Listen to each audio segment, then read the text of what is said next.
बिस्मिल्लाहिर्रहमानिर्रहीम। अस्सलाम वालेकुम। Welcome to my channel. आज मैं आपके साथ शामी कबाब की रेसिपी शेयर करूंगी।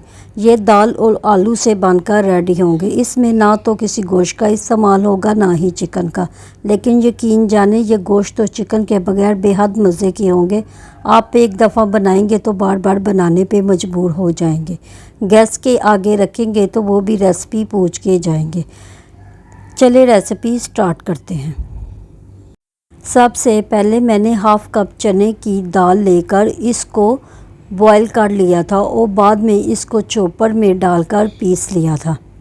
पीसने के बाद अब हम इसको बोल में शामिल करेंगे और इसको एक साइड पे रखते हैं। अब मैंने एक मीडियम साइज़ का प्याज लिया है और इसमें 3 से 4 हरी मिर्चें ली हैं।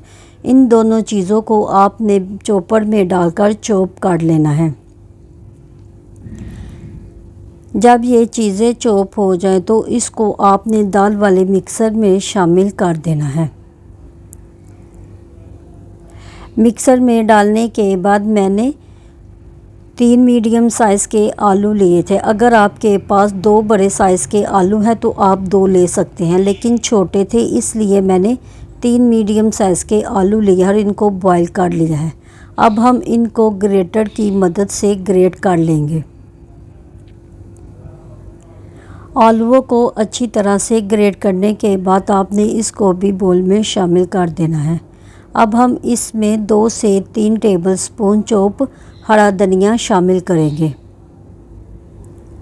हरा धनिया डालने के बाद अब हम इसमें 1 टेबलस्पून नमक, लाल मिर्च का पाउडर हाफ़ टेबलस्पून,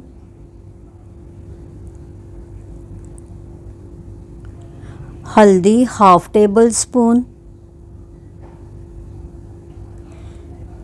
ज़ीरा हाफ़ टेबलस्पून, काली मिर्च का पाउडर हाफ़ टेबलस्पून, 2 टेबलस्पून इसमें आपने कॉर्नफ्लोर शामिल करना है ताकि इसकी अच्छी तरह से बाइंडिंग हो जाए।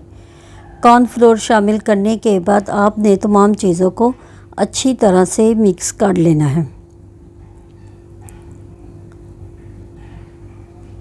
अच्छी तरह से आपने तमाम चीज़ों को मिक्स कर लेना है। अब हमारा ये मिक्सर बनकर बिल्कुल रेडी हो गया है। अब हम इसके शामी कबाब बनाकर रेडी करेंगे। आप थोड़ा सा मिक्सर लेकर इसको हाथों की मदद से आपने गोल कर देना है। शेप आप अपनी मर्ज़ी के मुताबिक बना सकते हैं, लेकिन इसको मैं शामी कबाब वाले ही शेप बनाकर रेडी करूँगी। इसी तरह आपने तमाम शामी कबाब दाल और आलू के बनाकर रेडी कर लेने हैं। इस स्टेज पर आपको आकर इनको फ्रीज़ भी कर सकते हैं। 8 से 10 दिन तक ये फ्रीज़ भी हो सकते हैं, बिल्कुल ख़राब नहीं होंगे।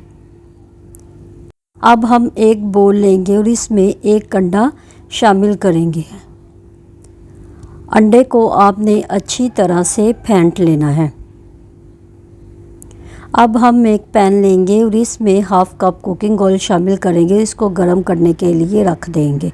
जब ऑयल अच्छी तरह से गर्म हो जाए तो शामी कबाब को आपने अंडे में अच्छी तरह से डिप कर देना है और आपने ऑयल में शामिल कर देना है। मैंने थोड़ा सा मिक्सर डाल के देखा था कि ऑयल गर्म हो गया है। अब हम एक एक करके तमाम शामी कबाब इसमें शामिल कर देंगे। आपने 2 से 3 मिनट के लिए इसको बिल्कुल भी टच नहीं करना। जब एक तरफ से ये गोल्डन ब्राउन हो जाए तो आपने इसकी साइड को टर्न कर देना है। तमाम शामी कबाब की साइड को आपने टर्न कर देना है। दूसरी तरफ से भी जब ये गोल्डन ब्राउन हो जाएं, उल्ट पुल्ट करके आपने इस पे खूबसूरत गोल्डन कलर लेकर आना है। जब ये दोनों तरफ से गोल्डन ब्राउन कलर हो जाए तो ये मज़ेदार आलू और दाल के कबाब बनकर रेडी हो गए हैं। अब हम इसको प्लेट में बाहर निकाल लेते हैं और तमाम कबाब बनाकर फ्राई कर लेते हैं। तमाम कबाब को बनाकर फ्राई कर लिए है और ये सर्विंग के लिए बिल्कुल रेडी है। बहुत ही यम्मी और बहुत ही डिलीशियस चिकन और गोश्त के बगैर ये शामी कबाब बनकर रेडी हो गए हैं। आप इसको केचप के साथ और दही की चटनी के साथ सर्व कर सकते हैं। किस कदर ये अंदर से भी डिलीशियस और यमी बनकर रेडी हुए हैं। आप इसको चावल के साथ, रोटी के साथ इसको सर्व कर सकते हैं और टी टाइम स्नैक्स के तौर पर भी इसको बनाकर दे सकते हैं।